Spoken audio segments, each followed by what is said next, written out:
56ാമത്തെ GST council meeting കഴിഞ്ഞതിന് ശേഷം എന്തൊക്കെ ഐറ്റത്തിനാണ് വില കൂടുക, എന്തൊക്കെ ഐറ്റത്തിന് വില കുറയുക എന്ന് നോക്കാം.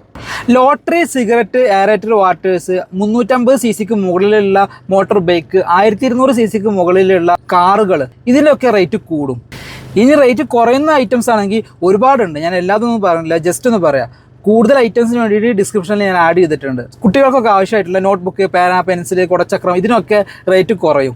പൊറാട്ട ഉൾപ്പെടെയുള്ള ബ്രെഡ് ഐറ്റംസിനൊക്കെ GST ഇനി മുതൽ 0 ആണ്.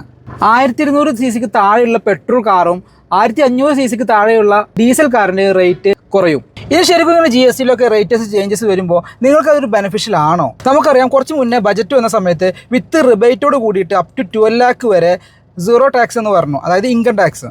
ഇപ്പോൾ ഈ ഒരു GST കൗൺസിൽ മീറ്റിങ്ങിലോ അത്യാവശ്യം അവശ്യ സാധനങ്ങളുടെ വില കുറച്ചു. സോ ഒരു മിഡിൽ ലെവൽ ഫാമിലി വെച്ച് നോക്കുകയാണെന്നുണ്ടെങ്കിൽ ഇത് 100% ബെനിഫിഷ്യൽ തന്നെയാണ്.